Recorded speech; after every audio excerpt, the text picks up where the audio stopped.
짐작하셨겠지만 동성애자로 같이 살아오셨던 그런 분들입니다. 복음으로 죄임을 깨닫고 이제 거룩한 분리를 이루고 또 이렇게 간증까지 해주십니다. 오늘 간증 가운데 먼저 간증하셨던 그 고미선 집사님이 이런 말씀을 간증 가운데 해주셨어요. 차별이 없고 죄인에게 진정한 위로의 장소가 교회였다. 차별이 없고 죄인에게 진정한 위로의 장소. 그게 바로 우리의 공동체가 되길 원합니다. 어떤 죄인이라도 더 큰 죄인, 더 작은 죄인이 따로 있는 것이 아니라 우리 모두가 하나님 앞에 똑같은 죄인임을 고백할 수 있고, 그래서 죄인에 대한 차별이 없고 죄인을 위한 진정한 위로의 장소가 될 수 있는 곳이 바로 좀 우리의 교회가 될 수 있기를 정말 간절히 소망합니다. 오늘 특별히 제가 대표 기도를 들으면서 오늘 우리 권사님께서, 손정혜 권사님께서 대표 기도해 주셨었는데, 제가 처음에 그 대표 기도할 때 그때 아마 우리 박현성 목사 한일교회 가던 주일이라 제가 그때 첫 기도를 듣지 못했었는데, 오늘 전설로만 듣던 그 기도를 오늘 듣게 되고 은혜를 너무 많이 받았습니다. 아마 지금 제가 우리 권사님 이야기를 하는 것도 우리 권사님은 들으실 수 있으실지 모르겠어요. 두 귀가 다 안 들리셔서 아마 기도 소리를 들으실 때 말이 참 어눌하시다는 생각을 하신 분들도 있을 텐데, 두 귀가 다 안 들리시는데도 이렇게 정확하게 구속사의 언어를 외치시고 또 이렇게 구속사의 복음으로 살아내시는 모습을 보면서 정말 은혜는 차별이 없다. 더 똑똑하고 더 잘난 사람이 더 잘 믿는 것이 아니라 심령이 가난한 자가, 겸손한 자가 하나님 앞에 더 바르게 설 수 있다는 것을 깨달으면서 정말 기도 가운데 하나님 앞에 얼마나 감사했는지 모릅니다. 오늘 이 시간 겸손의 영이 임해서 오늘 우리 각자에게 하나님의 말씀이 들리는 은혜가 임하기를 간절히 소망합니다. 오늘 한 주간 정말 무더위 가운데 너무너무 지금 영육간에 지쳐 계실 텐데 오늘 이 시간이 위로의 시간이 되기를 원해요. 자, 오늘 말씀의 제목은 로마인에게도 복음이 필요한가? 라는 제목으로 이제 하나님의 말씀을 함께 나누도록 하겠습니다. 어느 집사님의 이야기예요. 이제 학교 다닐 때 성적도 그만하고 인물도 별로인 친구가 있었대요. 몇십 년 만에 동창회 가서 그 친구를 보게 되었는데, 그 친구를 보는 순간 마음이 우울해졌다는 거예요. 어딜 봐도 자기보다 못했던 친구였는데 이 친구가 재력가 남편을 만나게 되면서 좋은 차를, 또 좋은 집을, 또 좋은 옷으로 그 동창회를 완전히 압도해버리는 모습을 보게 되었다는 거예요. 더군다나 이야기를 들어보니까 부부금실도 너무 좋아요. 심지어 아이들이 공부를 너무 잘해가지고 명문학교까지 갔다는 이야기도 듣게 되는 거예요. 그러니 이분이 처음에는 굳은 마음을 가지고 동창회 가면 내 친구들한테 내가 만난 예수님에 대한 복음을 꼭 전해야지 하고 굳은 마음을 가지고 동창회 갔었는데, 그 친구를 보는 순간 너나 잘 믿어, 내가 복음을 전하면 너나 잘 믿어, 그렇게 말할 것 같아서 그렇게 복음을 전하지 못했다는 것이에요. 여러분, 한번 우리 생각해 보자고요.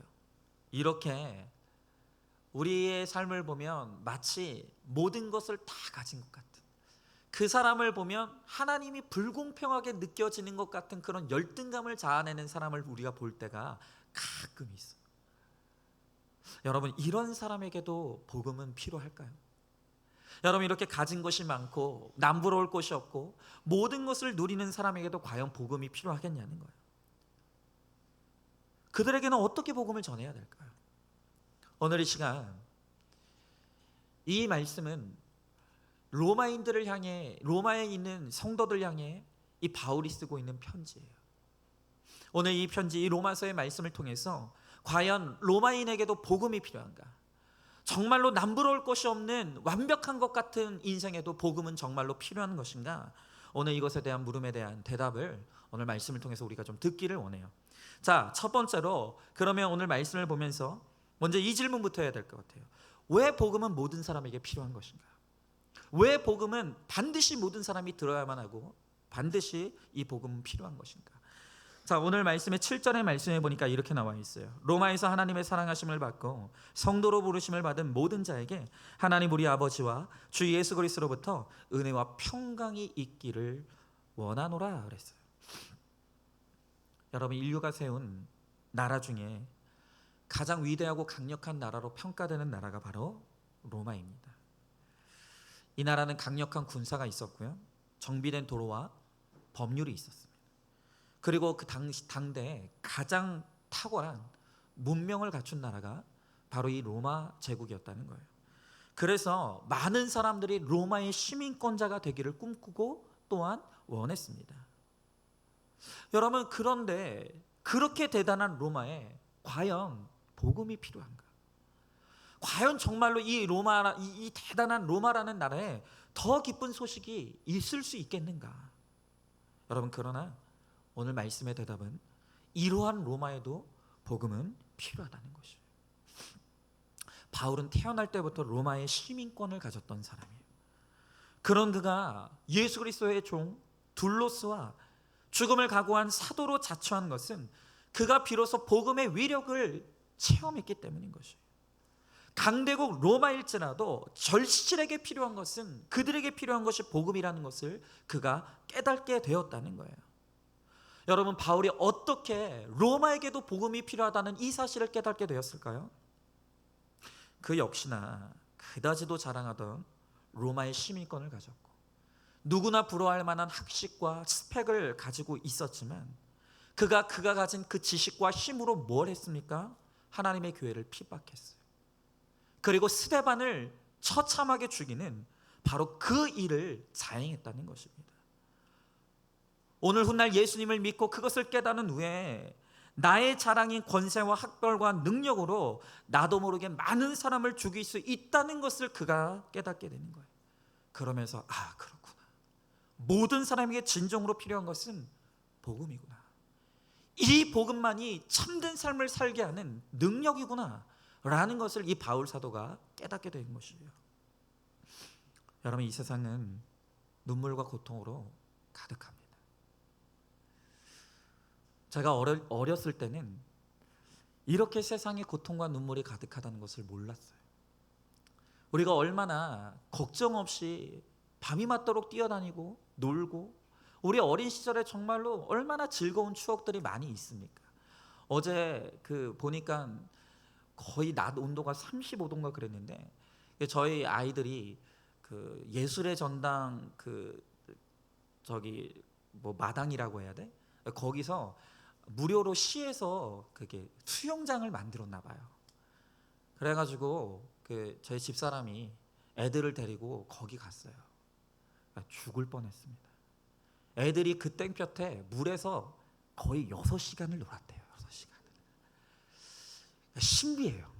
어떻게 그 조그만 몸에서 지치지 않는 에너지가 나오는지 모르겠어요. 그러니까 어릴 때는 우리가요, 정말로 세상 물정 모르고 너무너무 재밌게 살았어요. 그런데 우리가 철이 들어가고 세상이 무엇인지 깨달아가고 점점 이 세상을 알아갈수록 우리에게 눈물이 많아져요. 고통을 깨닫게 되는 거예요. 여러분, 왜 인생을 고통의 바다라 그러겠어요?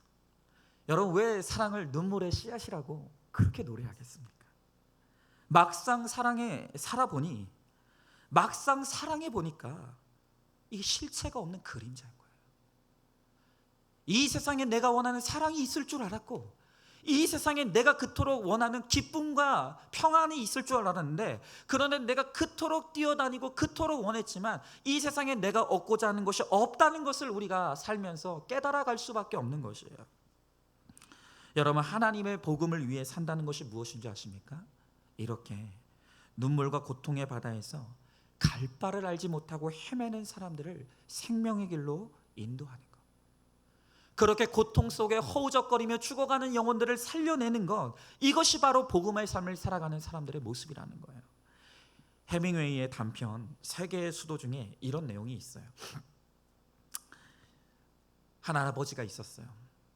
이 아들이 집을 나가서 너무나 괴로워하던 이 아버지가 가출한 아들과 화해를 이루고자 신문에 광고를 내게 됩니다. 신문의 광고에다 화요일 2시에 몬타나 호텔에서 만나자, 내 아들 파코야, 내가 너를 다 용서했다. 이런 문구를 신문에 게재를 했어요. 여러분, 그런데 이 스페인에서 이 파코라는 이름은 우리로 치면 영이 철수같이 아주 흔한 이름이에요. 드디어 약속한 날이 되었어요. 이 아버지가 호텔에 약속했던 호텔에 갔더니 이 파코라는 이름을 가진 젊은 남자가 무려 800명이 기다리고 있더라는 것이에요. 무슨 말입니까? 오늘 우리에게 좋은 부모가 있고 내가 잘 입고 잘 먹는 삶을 살아도 사람들이 다 허무해서 방황을 하고 있다는 거예요. 뭔지 모를 외로움이 있는 거예요. 내가 잘 먹고 살아요. 내가 벗지 않고 살아가고 있어요. 내가 그래도 하루하루를 그렇게 살아가고 있어요. 그런데 이유를 알 수 없는 외로움이 우리 가운데 있는 거예요. 내 가운데 나를 짓누르는 나의 절망과 나의 허무함이 내 인생을 떠날 일이 없는 것이에요. 여러분은 뭐가 뭔지도 모르고 헤매는 것이 우리 인생의 고통이에요. 그러므로 고통이 축복이 되기 위해서는 오직 주 안에서 자기 죄를 보는 것밖에는 방법이 없는 거예요. 여러분, 그런데 내 죄를 본다는 것이 내 마음대로 됩니까? 내가 내 인생에 무엇이 잘못되었는지를 깨닫는 것이 내 능력으로 되는 것입니까? 그러하기에 우리에게 필요한 것이 바로 복음이라는 것이, 지금 내가 어떤 잘못된 길을 가고 있는지, 내 인생에 지금 무엇이 잘못되어 있는지, 내가 어디서부터 내 인생이 잘못되어 있는지를 깨닫게 하는 것은 오직 복음밖에 없다는 것이에요. 복음만이 사람을 살릴 수 있어요. 오직 하나님 우리 아버지와 주 예수 그리스도로부터 은혜와 평강이 임하는 거예요. 예수 그리스도의 복음만이 우리에게 은혜와 평강을 준다는 거예요. 그러하기에 로마에도 복음이 필요한 거예요. 여러분, 한번 질문해 보시죠. 오늘 복음을 전해야 될 나의 로마가 누구입니까? 이 사람은 듣지 않을 거야, 이 사람에겐 복음이 필요 없을 거야 라고 생각하는 나의 로마가 누구예요? 겉으로 보아서는 도움이 필요 없을 것 같은데 형제나 친구에게 복음을 전함으로 은혜와 평강을 여러분들은 빌어주고 있습니까? 자, 그럼 이제 두 번째로, 오늘 이 복음이 왜 필요한가? 이 복음은 참된 평강을 우리에게 주기 때문이라는 거예요. 자, 여러분, 복음이 무엇이기에 우리들에게 평강을 줍니까? 오늘 2절의 말씀에 보니까 이렇게 나와 있어요. 이 복음은 하나님이 선지자들을 통하여 그의 아들에 관하여 성경에 미리 약속하신 것이라 그랬어요. 여러분, 우리가 성경에 기록된 것을 복음이라고 합니다. 그런데 이 복음이 영어로 어떻게 번역되냐면 good news라 그래요. 즉 좋은 소식, 기쁜 소식이라는 뜻이에요. 자, 여러분은 어떤 소식을 들으면 기쁠 것 같으세요? 여러분에게는 어떤 것이 나의 기쁜 소식입니까? 우리는 그냥 내가 좋은 거, 내가 바라던 것이 이루어지는 것이, 그것이 복음이라고 생각해요. 그래서 좋은 학교 들어가는 게 복음이고요, 취직 잘하는 게 복음이고요, 병이 낫고 시집 잘 가는 게, 장가 잘 가는 것이 복음이다. 그것이 우리의 복음이에요. 그러나 오늘 성경을 말씀을 보니까 하나님께서 우리들에게 간절히 주길 원하는 그 기쁜 소식, 하나님께서 오늘 우리 모든 사람에게 차별 없이 주시기를 원하는 그 가장 기쁜 소식은 무엇이냐면 하나님의 아들 곧 예수 그리스도가 바로 오늘 우리 모든 사람에게 간절히 필요한 기쁜 소식이라고 말씀하시는 거예요. 여러분, 하나님은 창세기부터 시작해서 구약과 신약에 이르기까지 그 모든 말씀을 통해서 죄에서 구원할 자 예수님에 대해서 말씀해 주세요. 가난에서 구원할 자 예수가 아니에요. 내 질병에서 나를 구원할 자 예수님이 아니라 나의 죄에서 나를 구원할 자 예수님에 관한 기록이 바로 성경이라는 것입니다. 여러분, 예수님은요, 우리를 우리 죄에서 구원하시기 위해 오셨어요. 왜 그렇습니까? 지금 우리 인생에 우리 각자가 당하고 있는 아픔이 틀려요. 고통과 문제는 틀릴 줄 모르겠지만, 그러나 우리가 지금 어떤 아픔을 겪고 있고 어떤 고통과 문제 가운데 있건 그 모든 고통과 문제의 근원에는 우리의 악과 죄가 있어요. 내 욕심이 있어요. 내 안에 해결되지 않은 내 욕심, 내 안에 해결되지 않은 나의 악과 죄가 우리 인생의 눈물과 고통을 만들고 있는 거예요. 여러분, 지금 뭐 때문에 괴롭습니까? 돈이 나의 괴로움입니까? 자식이 나의 괴로움입니까? 내 직장이 나의 괴로움입니까? 내 배우자 때문에 내가 눈물을 흘리고 고통하고 있습니까? 여러분, 그러나 어떤 어려움이 됐던 그 어려움 속에서 내 죄가 보이지 않는다면 절대로 하나님의 약속이 내 안에 성취될 수가 없다는 것입니다. 하지만 반대로 내가 어떤 문제를 겪고 있던 그 문제 속에서 내 죄를 보고 회개하고 예수님께 가면 예수님이 바로 내 고통의 자리에서 나를 반드시 구원해 주신다는 거예요. 오늘 성경에 보니까 주님이 우리들에게 이것을 약속으로 주실 때 미리 약속하셨다 그랬어요. 이 미리 약속하셨다는 것은 무엇을 의미합니까? 이 약속이 우리 가운데 성취되기 위해선 기다림이 전제된다는 거예요. 인내가 필요해요. 비록 시간이 걸릴 수 있어요. 그러나 하나님의 카이로스의 때를 믿고, 내가 이 미리 약속한 하나님의 약속을 믿고 어떤 문제 속에서도 내 죄를 보며 예수 그리스도께로 갈 때 바로 그 나의 죄에서 구원할 자 예수님께서 우리의 고통과 문제 가운데서 반드시 나를 구원해 주신다는 것입니다. 여러분, 한번 질문해 보세요. 복음을 전할 때 나는 감추어지고 예수만 나타나기를 기도하고 있습니까? 혹시 전도한답시고 내 자랑을 하고 있지는 않느냐는 거예요. 자, 이어지는 3절의 말씀에 보니까 성경이 이렇게 말합니다. 그의 아들에 관하여 말하면 육신으로는 다윗의 혈통에서 나셨다 그랬어요. 자, 이 바울이 우리를 죄에서 구원할 자, 우리에게 참된 평강을 주실 이 예수님에 대해서 소개하기를 그가 다윗의 혈통에서 나신 분이라고 소개하고 있어요. 예수님은 하나님이시면서도 인간으로 이 땅에 오셨어요. 그런데 그가 육신의 몸을 입고 이 땅에 오실 때 그가 어떤 혈통으로 나오셨다고요? 유다의 자손으로, 유다 지파의 후손으로 나오셨다는 거예요. 여러분, 이 유다 지파가 어떤 지파죠? 이 유다 지파는 성경의 12지파 가운데서도 믿음의 인물들을 많이 배출한, 믿음의 영웅들을 많이 배출한 영적 명문 지파예요. 여러분, 이 지파에서 유다의 며느리인 다말이 나왔어요. 그리고 우리가 얼마 전에 보았던 룻과 보아스도 유다 지파예요. 여러분, 그리고 그 유명한 다윗도 바로 이 유다 지파의 사람이에요. 그리고 마침내 예수님께서 이렇게 위대한 믿음의 사람들을 배출한 영적 명문 가정을 통해서 예수님도 나오셨다는 거예요. 예수님이 오늘 무엇을 자랑하십니까? 자신의 믿음의 혈통, 믿음의 가문을 오늘 주님이 자랑하세요. 이것이 우리들에게 뭘 의미하겠습니까? 우리도 배우자를 택할 때 이 믿음의 가게, 정말 믿음의 가문이 될 수 있도록 믿음의 배우자를 선택하는 기도가 무엇보다도 중요하다는 것이에요. 여러분, 흔히 우리 부모님의 뱃속에서부터 부모님의 믿음에 의해서 출생한 자녀들을, 사람들을 이 모태신앙이라고 해요. 근데 이 모태신앙을 조롱하는 말로 모태신앙을 조롱하면서 모태신앙이다 그래요.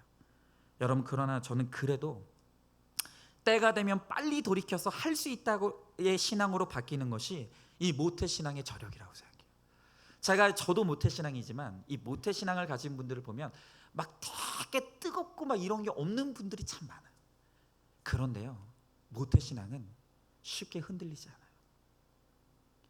그 부모의 때로부터 주어진 이 믿음의 뿌리가 깊기 때문에 웬만해서는 믿음에서 떠나지 않는 저력이 분명히 모태신앙이 있다는 거예요.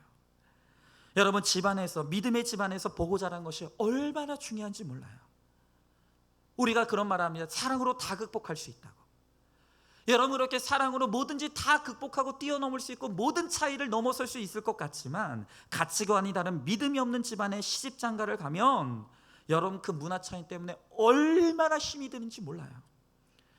멀리 갈 것도 없이 쉬운 예로 안 믿는 가정에 가면 여러분, 집안 행사 다 언제 합니까? 주일에 해요. 결혼식도 주일에 하고 제사도 주일에 하고 가족 나들이도 주일에 하고 다 주일에 모여서 해요. 여러분, 심지어 배우자 집안이 재력이 있는 집안이라면 거절도 못하고 열심히 쫓아다닐 수밖에 없는 거예요. 여러분, 그래서 잘 사는 불신 집안에 시집가고 장가가는 거, 여러분, 그거 정말 위험한 거예요. 여러분, 저도요, 이젠 정말 제가 자랑할 것이 없다는 것을 제가 깨달아요. 그럼에도 불구하고 제가 어디를 가나 그리고 오늘 여러분들 앞에서도 정말 제가 당당하게 고백하고 싶은 것, 당당하게 자랑하고 싶은 게 하나가 있다라고 한다면 하나님께서 저에게 믿음의 가문을 주셨다는 거예요. 태어나 보니 제 부모님이 목회자예요. 그것뿐입니까? 저에게 삼형제가 있는데 저희 첫째 형님이 목사예요. 둘째 형님이 목사예요. 저도 목사예요. 그것뿐입니까? 하나님이 저를 얼마나 사랑하셨는지 너무너무 감사하게도 제가 장가 갔더니 세상에 제 장인어른이 목사예요. 그것뿐입니까? 제 처남이 있는데 제 처남도 목사예요. 징글징글하게 목사만 있는 가정이 저희 가정이에요. 얼마나 감사한지. 명절에 모이고 휴가 때도 저희는 아직까지 휴가가 되면 그냥 처가 반, 본가 반 이렇게 갑니다. 이번 휴가 때도 처가 반, 본가 반 갔다 왔어요. 야, 저희 장인어른 얼마나 대단하시냐면요, 명절이잖아요, 휴가잖아요. 그러면 좀 안 할 법도 한데 정확하게 저녁 9시만 되면요, 다 모입시다. 성경책 펴고 가정 예배 드리는 가정이에요. 믿음의 위로가 있어요. 말씀의 권면이 있어요. 얼마나 목회자의 삶을 살아가면서 동병상련이 있는지 몰라요. 같이 위로하고 격려하고 우리 힘내자. 하나님 앞에 서는 날까지 충성하자. 얼마나 그런 오가는 대화들이 저에게 주는 위로가 있는지 몰라요. 하나님께서 저를 왜 이토록 사랑하시는지 모르겠지만 저에게 이런 가정과 가문을 주셨다는 것이 얼마나 감사한지 몰라요. 여러분, 다른 어떤 것도 정말 제가 자랑할 것이 없어요. 그러나 이것 하나만큼은 다 저와 같이 여러분들이 되기를 원해요. 정말 이런 은혜가 여러분들에게 꼭 있기를 원해요. 여러분, 그러나 이미 내가 안 믿는 집안에서 시집장가를 가서 그런 문제에 부딪히고 있다면 이제는 이것이 나의 사명이어야 해요. 이제 내가 그 가정의 구원을 위해서 부름받은 사도임을 내가 깨달아야 되는 거예요. 물론 시간이 걸릴 것이에요. 그래도 약속의 말씀을 붙잡고 지금부터라도 내가 이 믿음의 1세대의 사명을 감당하며 나로부터 이 믿음의 가문을 세우리라고 하는 이 사명감을 가지고 치열하게 영적 싸움을 싸워가야 되는 거예요. 그러나 한 가지만 더요. 여러분, 아직 결혼하기 전입니까? 오늘 우리 청년들 가운데 아직 결혼하기 전이라면 청첩전까지 다 돌렸다 해도 되돌이킬 수 있어요.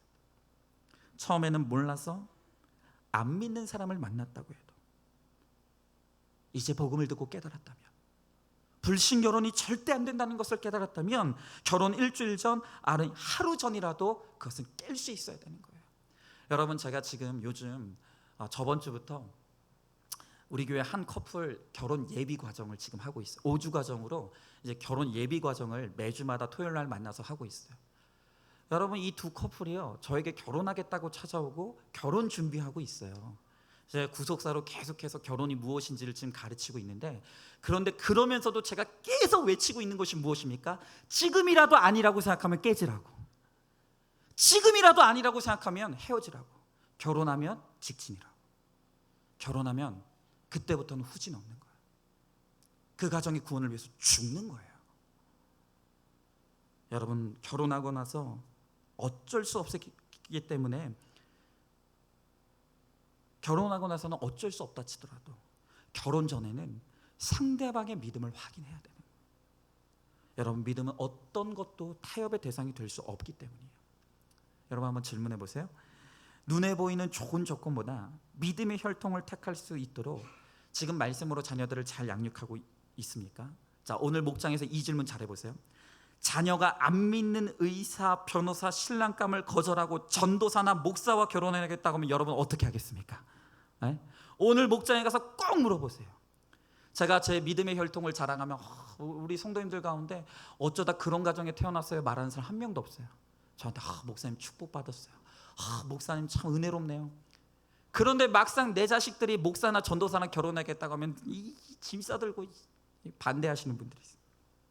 오늘 목장에서 나눔할 때 내 자녀가 안 믿는 의사, 변호사, 신랑감을 거절하고 전도사, 목사와 결혼하겠다고 하면 나는 뭐라고 할 것인지 꼭 나눠보세요. 네.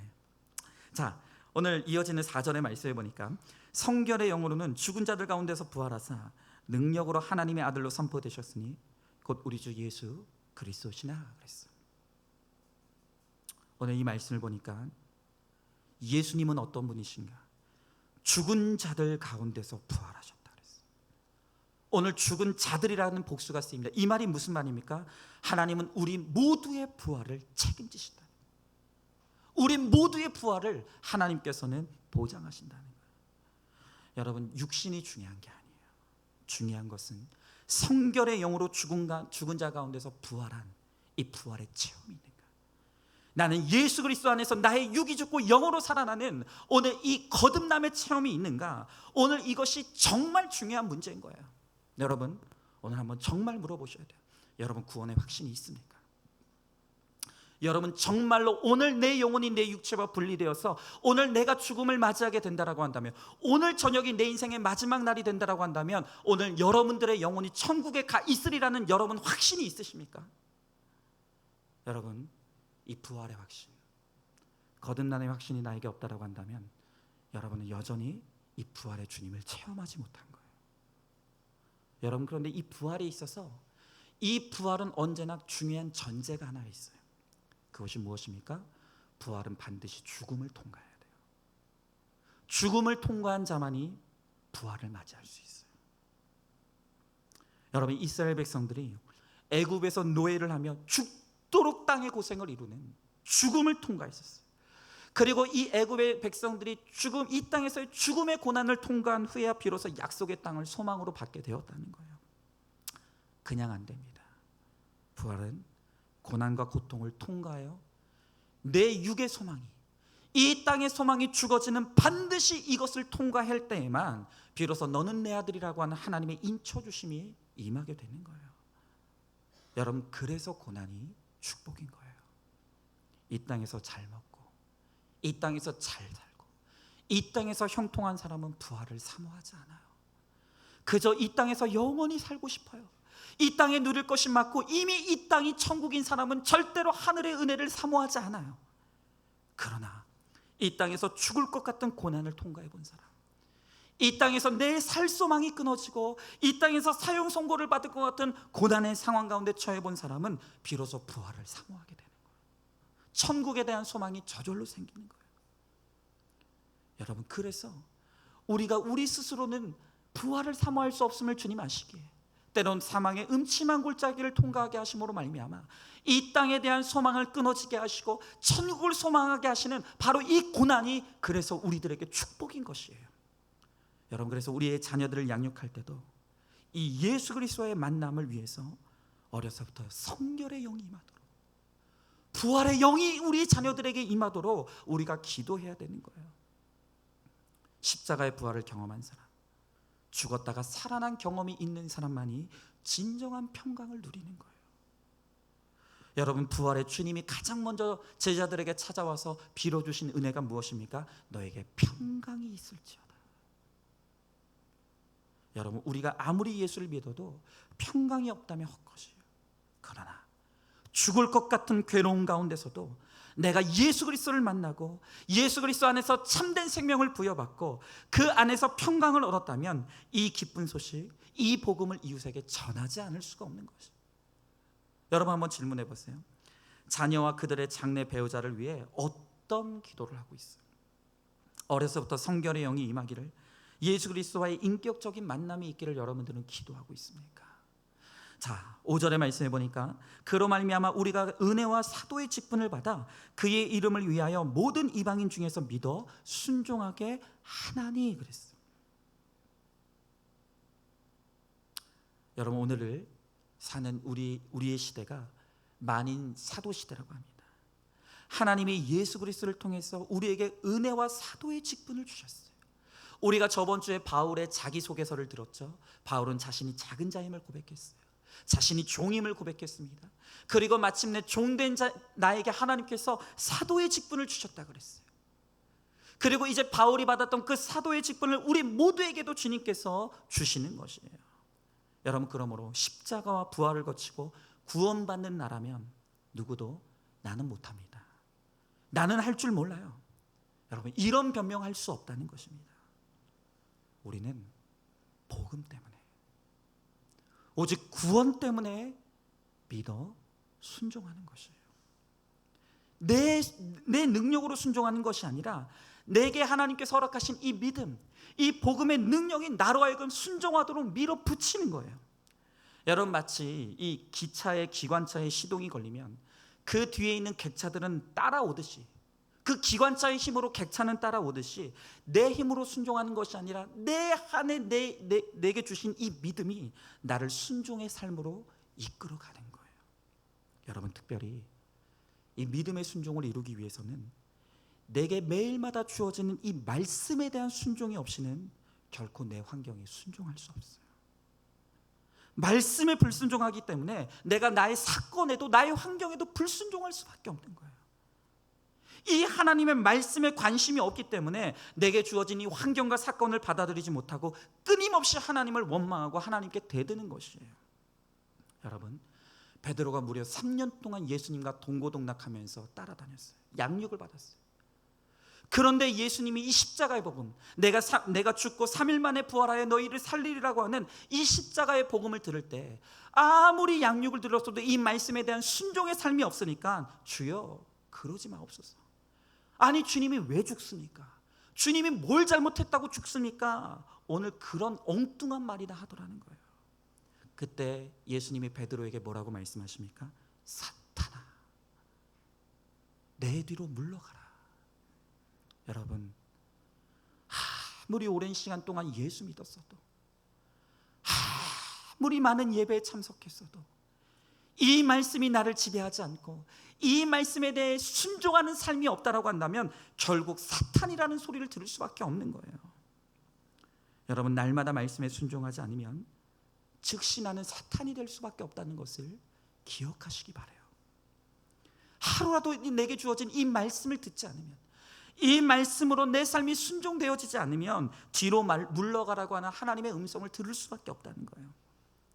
그렇기 때문에 아침에는 성령 충만했다가 저녁에는 사탄의 역사에 휘둘리는 이유가 거기에 있는 거예요. 여러분, 그 유명한 최후의 만찬을 그린 레오나르도 다빈치를 우리가 알아요. 이 사람이 이 레오나르도 다빈치가 최후의 만찬을 그릴 때, 그것을 작업할 때 한 일화예요. 여러분, 그 그림 아시죠? 예수님을 중심으로 제자들이 쫙 앉아 있는 그 그림. 이제 이 다빈치가 이 최후의 만찬에 대한 그림을 그리기로 하고 가장 먼저 내가 예수님을 그려야겠다 결심을 했는데, 도대체 예수님이 어떻게 생겼을까? 이 상상이 안 가는 거예요. 그런데 어느 날 피에트로 반디네라는 사람을 만났는데, 이 신실한 크리스천을 보는 순간 예수님이 살아계셨다면 이런 모습이겠다. 너무 아름다워 보이는 거예요. 너무 신실해 보이는 거예요. 그래서 이 피에트로 반디네라는 사람을 모델로 삼아서 드디어 예수님의 모습을 완성하게 됐어요. 그리고 이후로 이제 이 다빈치가 다른 제자들의 그림을 그려가는 거예요. 그러다가 마침내 딱 한 사람이 남게 됐는데, 그게 누구냐? 가룟 유다가 남았어요. 이제 이 가룟 유다를 그리면 완성이 되는데, 도무지 또 이 가룟 유다가 어떻게 생겼을지가 상상이 안 가는 거예요. 그러니까 작품이 늦어지는 거예요. 그러다가 어느 날 겉보기에도 너무 타락하게 보이고 고약하게 보이는 한 사람을 발견하고, 야, 만약에 내가 가룟 유다가 살아있었더라고 하면 이런 모습이겠다 하고 그 사람을 모델로 가룟 유다를 드디어 그리게 돼요. 여러분, 그런데 놀랍게도 그 사람이 누구냐? 가룟 유다의 모델이 되었던 그 사람이 누구냐 하면 예전에 예수님의 모델이 되었던 반디네였다. 신실한 크리스천이었던 이 반디네가 로마로 음악 공부를 하러 가게 돼요. 그런데 거기서 악한 친구를 사귀면서부터 방탕한 길에 빠져서 수많은 죄를 저지르게 되는 거예요. 그래서 한때는 예수님같이 순전하고 깨끗한 얼굴을 가졌던 이 반디네가 순식간에 가룟 유다의 모델로 딱 들어맞는 너무나 추악하고 너무나 고약한 얼굴로 모습이 변해버리더라는 거예요. 여러분, 죄는 인간을 유다로 만들어요. 그러나 복음이신 예수 그리스도께서 가룟 유다와 같이 타락한 나를 예수 닮은 사람 되게 하시려고 이 땅에 오셨다는 거예요. 여러분, 복음이 없으면 우리는 다 가룟 유다의 인생을 살 수밖에 없는 거예요. 그러나 예수님이 이 땅에 오신 것은 가룟 유다의 인생을 살 수밖에 없는 나를 예수 닮은 자 되게 하시려고 이 땅에 오셨다는 거예요. 성경 공부 아무리 열심히 하고 제자 훈련 아무리 열심히 받아도 믿음에 이끌려 순종한 이 죽어짐의 삶이 없으면 여러분 이 지식이 남을 찌르는 칼이 될 수밖에 없는 거예요. 여러분 그러므로 제자 훈련 받았다고 뻐기지 마세요. 양육 받았다고 교만하지 마세요. 내가 아무리 많은 예배를 드리고 아무리 많은 말씀을 듣고 내가 한때 말씀을 듣고 눈물을 흘리는 은혜를 받았으며 내가 제자 훈련을 아무리 열심히 받았다 하더라도 이 말씀에 이끌려 순종하는 삶이 없다라고 한다면 나는 사단이 될 수밖에 없다는 것이에요. 그러므로 누군가 복음을 전하려면 말씀에 이끌려 순종하는 순종의 삶이 있어야 돼요. 여러분 한번 6절 이어서 보시면 너희도 그들 중에 예수 그리스도의 것으로 부르심을 받은 자니라.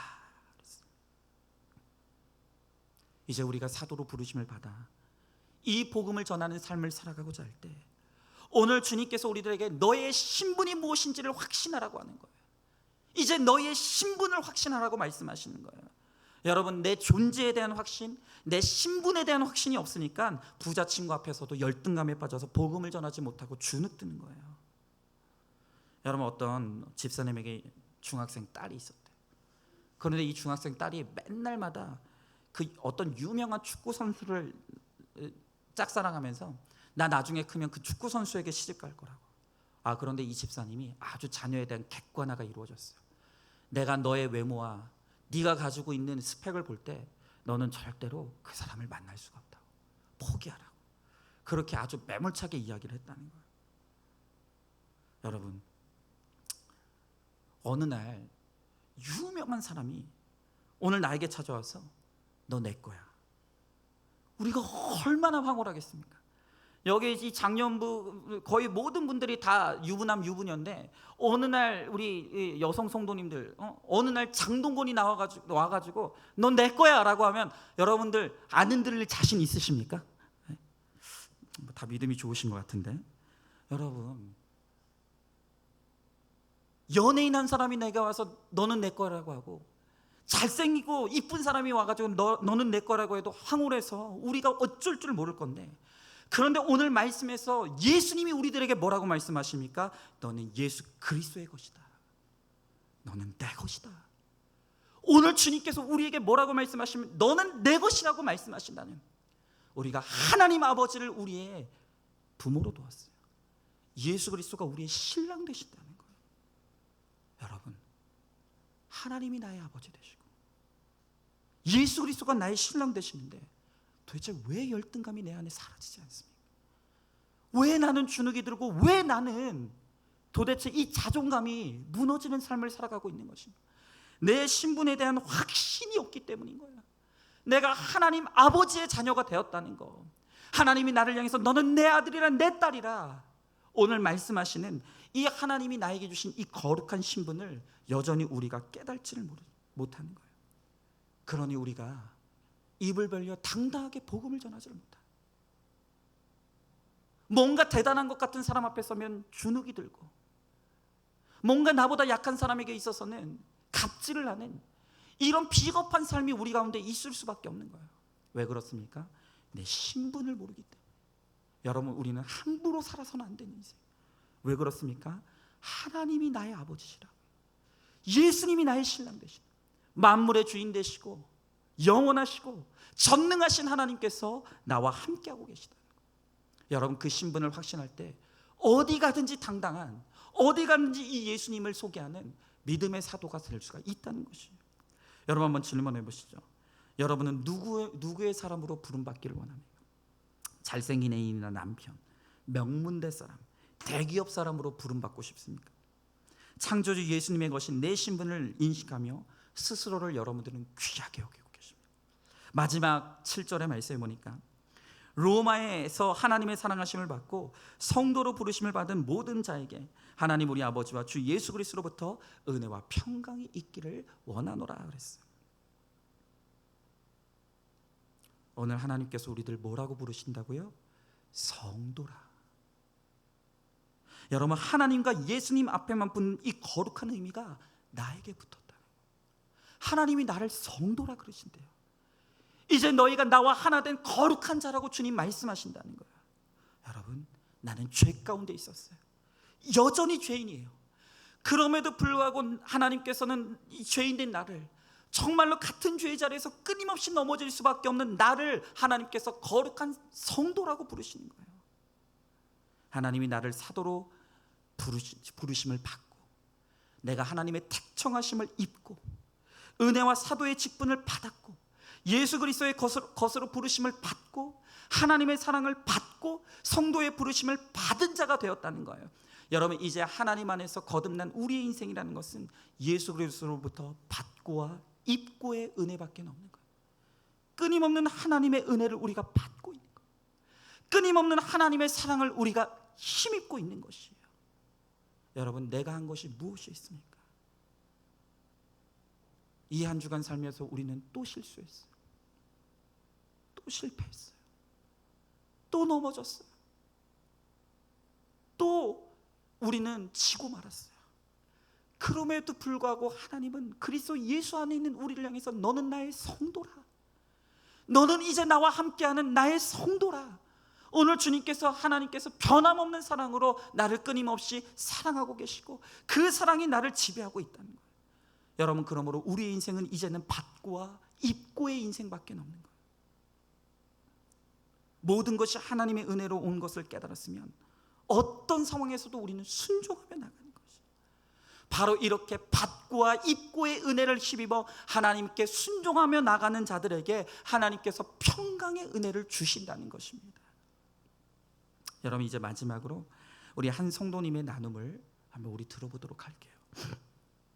저는 이름만 대면 알만한 대기업에서 꽤 빠르게 승진하면서 두 자녀를 낳고 세상적으로 부러울 것이 없는 인생을 살았습니다. 그런데 10여 년 전 저의 큰아이가 심장 부정맥으로 쓰러지는 사건이 왔습니다. 아들이 쓰러지면서 뇌에 혈류 공급이 제대로 이루어지지 않아 대뇌의 거의 모든 세포가 무산소증으로 손상을 입었고 여전히 10년째 의식이 없는 상황입니다. 가끔 아들의 진단서가 필요할 때마다 마주하는 의사의 소견서에 뇌병변 1급 장애와 식물인간이라고 하는 단어가 유난히 마음에 거슬리는 것을 보면 아직도 올소이다가 되지 않는 저의 믿음 없음을 여실히 봅니다. 믿음이 없던 저는 큰아이를 낳고 나서 아들의 이름을 지을 때 5오자에 빼어날 준자를 덧붙여 5가지가 빼어나라는 의미로 오준이라고 하는 이름을 지어주었습니다. 당시엔 믿음이 없었기에 세상의 온갖 부귀 영화를 누리라는 의미로 그와 같은 이름을 준 것입니다. 하지만 사도 바울의 이름은 작은 자라고 합니다. 빼어나라고 이름 지은 큰아이는 지금은 하나님의 은혜가 아니면 단 하루의 생명도 보장받을 수 없는, 스스로는 손끝 하나 움직일 수 없는 와상 환자가 되어 지극히 작고 초라한 모습으로 누워 있습니다. 그러나 이렇게 아들이 육신적으로는 아무것도 할 수 없는 환경이 되니 나의 우상이던 아들에 대한 세상의 기대가 내려지고 이 자녀가 하나님의 것임이 저절로 인정이 됩니다. 또한 이 아들의 수고를 통해 저의 육신의 삶 또한 얼마나 헛되고 덧없는 것인가를 깨닫게 되니 이 또한 하나님의 은혜입니다.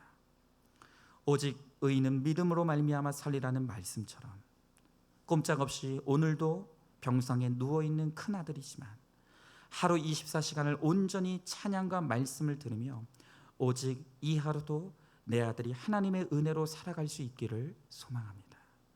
부족하지만 저에게도 아들의 사건을 통해 찾아와 주시고 심는 자와 물 주는 자의 사명을 주심에 감사드리며 날마다 예수 그리스도의 것으로 부르심을 받을 수 있기를 간절히 기도합니다.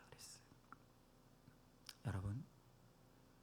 여러분은 온종일 누워 세상의 소망이 끊어지고 오직 천국의 소망밖에 남지 않은 어느 이 아들, 그리고 그 아들을 바라보고 있는 이 아버지가 불쌍해 보이십니까?